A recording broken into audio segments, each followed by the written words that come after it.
Students, इस lecture में हम कंटिन्यूटी डिस्कस कर रहे हैं। कंटिन्यूटी समझने के लिए मैं एक एग्जांपल डिस्कस कर रहा हूँ। F of x is equal to 1 if x less than equal to 0, 2 if X greater than 0। ठीक है, यहाँ पे फंक्शन की वैल्यू आपको क्या मिल रही है, 1 मिल रही है if x less than equal to 0 है, और फंक्शन की वैल्यू 2 मिल रही है इफ़ एक्स ग्रेटर देन 0 है। तो ये फंक्शन आपका फॉर और रियल नंबर्स के लिए डिफाइन है। तो इसकी डोमेन क्या आ रही है, रियल नंबर आ रही है। ठीक है, मैंने क्या करा, इसका ग्राफ ड्रॉ करा हुआ है फिगर 5.1। ठीक है, अगर मैं x इज इक्वल टू 0 की तरफ लेफ्ट हैंड साइड से अप्रोच कर रहा हूँ, मतलब x की वैल्यूज़ क्या ले रहा हूँ, -0.1, -0.01, -0.001 ले रहा हूँ, तो फंक्शन की वैल्यू मुझे क्या मिल रही है, 1 मिल रही है। अगर x इज इक्वल टू 0 की तरफ राइट हैंड साइड से अप्रोच कर रहा हूँ, मतलब x की वैल्यूज़ क्या ले रहा हूँ, 0.1, 0.01, 0.001, मतलब पॉजिटिव वैल्यूज़ ले रहा हूँ, तो मुझे फंक्शन की वैल्यू क्या मिल रही है, 2 मिल रही है। मतलब लेफ्ट हैंड लिमिट और राइट हैंड लिमिट आपकी इक्वल नहीं आ रही।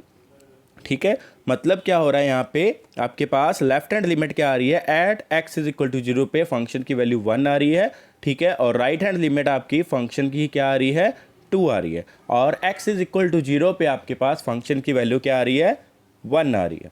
ठीक है, अब इस ग्राफ को मैं ड्रॉ कर रहा हूँ, तो मेरे पास क्या हो रहा है कि एक ब्रेक आ रही है। जब मैं इस ग्राफ को ड्रॉ करा तो x इज इक्वल टू 0 पे इस ग्राफ में क्या हो रहा है, ब्रेक हो गया है। ठीक है, पहले आपका ये ग्राफ क्या हो रहा था, 0.1 तक इसमें से जा रहा था, मतलब y की वैल्यू क्या आ रही थी, फंक्शन की वैल्यू 1 आ रही थी। ठीक है, जब आपका x less than equal to 0 था, जैसे ही आपका x ग्रेटर देन 0 हुआ तो फंक्शन की वैल्यू क्या होगी, 2 होगी। ठीक है, तो यहाँ पे x इज इक्वल टू 0 पे क्या हो गया, फंक्शन में ब्रेक आ रहा है। ठीक है, तो ये फंक्शन आपका at x is equal to 0 के ऊपर कंटिन्यूस नहीं है। अगर किसी फंक्शन के ग्राफ में कोई ब्रेक ना आए तो वो फंक्शन क्या होता है, आपका कंटिन्यूस होता है। अगर फंक्शन में ब्रेक आ जाए तो फंक्शन आपका कंटिन्यूस नहीं होता। ठीक है, अब नेक्स्ट एग्जांपल देखिए क्या ले रहा हूं मैं, यहाँ पे f of x is equal to 1 if x not equal to 0, 2 if x equal to 0। मतलब जब आपका x 0 के इक्वल नहीं है तो फंक्शन की वैल्यू 1 मिलेगी, और x जब आपका इक्वल टू 0 है तो आपके पास फंक्शन की वैल्यू क्या आएगी, 2 आएगी। ठीक है, अब यहाँ पे आपने ग्राफ देखिए फिगर 5.2, तो जब आप x इज इक्वल टू 0 की तरफ राइट हैंड साइड से आएँ चाहे लेफ्ट हैंड साइड से आएँ तो आपके पास फंक्शन की वैल्यू क्या मिलेगी, 1 ही मिलेगी। ठीक है, जैसे कि अगर मैं x की वैल्यूज़ क्या ले लूँ, -0.1, -0.001, ठीक है, तो आपके पास फंक्शन की वैल्यू 1 आएगी। ऐसे ही अगर आपके पास x की वैल्यू 0.1, 0.001 ले लूँ, पॉजिटिव वैल्यूज़ ले लूँ, तो फंक्शन की वैल्यू फिर भी आपको क्या मिलेगी, 1 मिलेगी, क्योंकि आपके पास जो x की वैल्यूज़ आ रही हैं वो नॉन जीरो आ रही हैं। ठीक है, तो आपके पास फंक्शन की वैल्यू क्या आ रही है, 1 आ रही है। बट अगर आप x इज इक्वल टू 0 लेंगे तो फंक्शन की वैल्यू क्या मिल रही है, आपको 2 मिल रही है। मतलब x इज इक्वल टू 0 के ऊपर आपका फंक्शन फिर से क्या हो रहा है, ब्रेक हो रहा है। ठीक है, बट यहाँ पे लेफ्ट हैंड लिमिट और राइट हैंड लिमिट क्या आ रही है, इक्वल आ रही है। तो इस फंक्शन की लिमिट क्या आ रही है, at x is equal to 0 पे 1 आ रही है। बट ये फंक्शन आपका कंटिन्यूस नहीं है, क्योंकि इस फंक्शन में भी आपका क्या हो रहा है, ब्रेक हो रही है। ठीक है, अब डेफिनेशन देखिए, definition 1, suppose f is a real function on A subset of a real number and let c be a point in the domain of f, then f is continuous at c if limit x approaches to c, f of x is equal to f of c।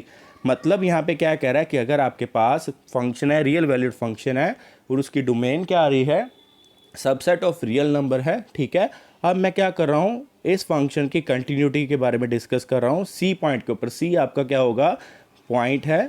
ठीक है, वो कहाँ से आएगा, आपकी domain में से आएगा, फंक्शन की डोमेन में से लेंगे। ठीक है, then F is continuous at C if limit X approaches to C, F of x is equal to F of सी।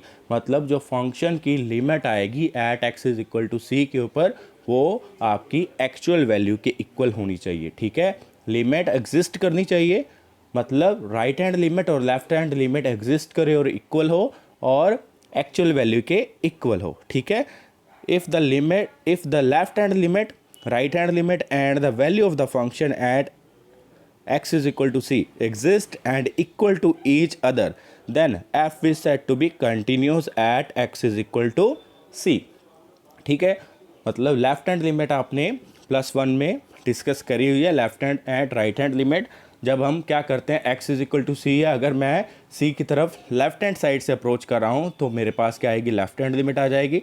अगर x इज इक्वल टू सी की तरफ राइट हैंड साइड से अप्रोच कर रहा हूँ तो मेरे पास क्या आ जाएगी, राइट हैंड लिमिट आ जाएगी। ठीक है, अगर left hand limit, right hand limit और एक्चुअल वैल्यू एग्जिस्ट कर रही हैं और इक्वल आ रही हैं तो फंक्शन आपका कंटिन्यूस है। अगर ये इक्वल नहीं आ रही तो फंक्शन आपका कंटिन्यूस नहीं होगा। अब एग्जांपल नंबर 1 देखिए क्या है। Check the continuity of the function f given by f of x is equal to 2x plus 3 at x is equal to 1। ठीक है, फंक्शन की कंटिन्यूटी चेक करनी है। फंक्शन क्या आपका f of x is equal to 2x plus 3 at x is equal to 1। ये आपकी क्या है, f of x is equal to 2x plus 3, ये आपकी क्या है, एक स्ट्रेट लाइन है। ठीक है, स्ट्रेट लाइन आप ड्रॉ करते हो तो वो उसमें कभी भी ब्रेक नहीं आता, तो ये फंक्शन आपका ऑलवेज क्या होगा, कंटिन्यूस होगा। ठीक है, अब फिर भी हम क्या करें, at x is equal to 1 के ऊपर इसकी कंटिन्यूटी चेक करें। First note that the function is defined at the given point x is equal to 1 and its value is 5। ठीक है, सबसे पहले हमने क्या देखना होता है कि जो फंक्शन है आपका, जिस पॉइंट के ऊपर हम कंटिन्यूटी चेक कर रहे हैं वहाँ पे आपका फंक्शन क्या होना चाहिए, एग्जिस्ट करना चाहिए। ठीक है, डिफाइन होना चाहिए। x इज इक्वल टू 1 के ऊपर आपका फंक्शन डिफाइन है और उसकी वैल्यू क्या आ रही है, 5 आ रही है। अब मैं क्या कर रहा हूँ, उसकी लिमिट निकाल रहा हूँ। Limit x approaches to 1 f of x is equal to limit x approaches to 1 2x plus 3 is equal to क्या आ जाएगा, 2 into 1 plus 3 is equal to 5। Function की लिमिट क्या आ रही है, 5 आ रही है और एक्चुअल वैल्यू भी क्या आ रही है, 5 आ रही है। तो फंक्शन आपका क्या हो गया, कंटिन्यूस हो गया at x is equal to 1। ठीक है, अब ये आपने याद रखना है कि आपके पास अगर स्ट्रेट लाइन आ रही है तो वो हमेशा क्या होती है, कंटिन्यूस होती है at every real number. Next example देखिए। Examine whether the function f given by f of x is equal to x square is continuous at x is equal to 0। ठीक है, यहाँ पे आपने एग्जामिन करना है f of x is equal to x square आपका continuous है at x is equal to 0 के ऊपर। ठीक है, फर्स्ट ऑफ ऑल हम देखते हैं कि आपका जो फंक्शन है x इज इक्वल टू 0 के ऊपर डिफाइन है या नहीं है। ठीक है, ये आपका जो फंक्शन है f of x is equal to x square, ये आपका फंक्शन डिफाइन है। First note that the function is defined at the given point x is equal to 0 and its value is 0। जब आप फंक्शन में x is equal to 0 put करोगे मतलब f of 0 is equal to क्या आएगा, 0 का square is equal to 0 आ गया। तो फंक्शन की वैल्यू क्या आ रही है, 0 आ रही है at x is equal to 0 के ऊपर। अब हम क्या निकाल रहे हैं, फंक्शन की लिमिट निकाल रहे हैं। Limit x approaches to 0 f of x is equal to limit x approaches to 0 x square. ठीक है, यहाँ पे लिमिट निकाली तो वो भी क्या आ रही है, 0 आ रही है। तो फंक्शन की लिमिट और एक्चुअल वैल्यू क्या आ रही है, सेम आ रही है। तो फंक्शन आपका क्या होगा, कंटिन्यूस होगा। नेक्स्ट देखिए, next example. Discuss the continuity of the function f given by f of x is equal to mod x at x is equal to 0। Function आपका क्या है, मोड x। मोड x का आपने graph draw करा हुआ है। ठीक है, समझा हुआ था, +1 में मैंने आपको डिस्कस करा था ये। f of x is equal to mod x। ठीक है, और आपने x इज इक्वल टू 0 के ऊपर चेक करना है कि ये आपके पास कंटिन्यूस है या नहीं है। तो सबसे पहले हम फंक्शन लिख रहे हैं f of x is equal to mod x। कैसे लिखा जाता है, f of x is equal to minus x if x less than 0, f of x is equal to x if x greater than equal to 0। मतलब x आपका जब less than 0 है तो आपके पास फंक्शन की वैल्यू माइनस x आएगी। अगर x आपका ग्रेटर देन इक्वल टू 0 है तो फंक्शन की वैल्यू x आएगी। ठीक है, अब हम क्या कर रहे हैं, लेफ्ट हैंड लिमिट निकाल रहे हैं। लेफ्ट हैंड लिमिट आपके पास क्या आएगी, limit x approaches to 0 minus f x is equal to limit x approaches to 0 minus x। ठीक है, क्योंकि आपका x अप्रोचेज टू 0 माइनस है, मतलब 0 माइनस का मतलब क्या है, आप x इज इक्वल टू 0 की तरफ लेफ्ट हैंड साइड से अप्रोच कर रहे हो।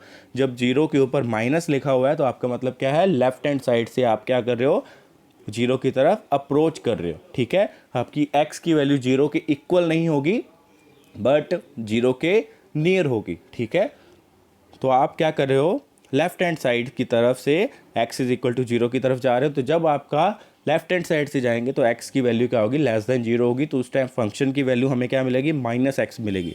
ठीक है, तो limit x approaches to 0 minus x is equal to क्या आ जाएगा, 0 आ जाएगा। तो लेफ्ट हैंड लिमिट आपकी क्या आ गई, 0 आ गई। ऐसे ही राइट हैंड लिमिट निकालेंगे at x is equal to 0 पे। तो limit x approaches to 0 plus, ठीक है, एफ एक्स। अब आपका एक्स क्या है, 0 प्लस है, ठीक है। एक्स आपका क्या कर रहा है, अप्रोच कर रहा है 0 प्लस, मतलब राइट हैंड साइड से अप्रोच कर रहा है, ठीक है। मतलब एक्स आपका 0 से ग्रेटर है, ठीक है। राइट हैंड साइड से अप्रोच कर रहे हैं तो फंक्शन की वैल्यू आपकी क्या होगी, एफ एक्स की वैल्यू एक्स आएगी। तो limit x approaches to 0 plus x, ठीक है। जब लिमिट पुट करेंगे तो वैल्यू क्या आ जाएगी, 0 आ जाएगी। तो लेफ्ट हैंड लिमिट और राइट हैंड लिमिट आपकी 0 आ रही है, और एक्चुअल वैल्यू भी क्या होगी, x is equal to 0 put करेंगे तो फंक्शन की वैल्यू हमें 0 मिलेगी। तो एक्चुअल वैल्यू भी आपकी क्या आ रही है, 0 आ रही है। तो यहाँ पे left hand limit, right hand limit and the value of the function coincide at x is equal to 0, hence F is continuous at x is equal to 0।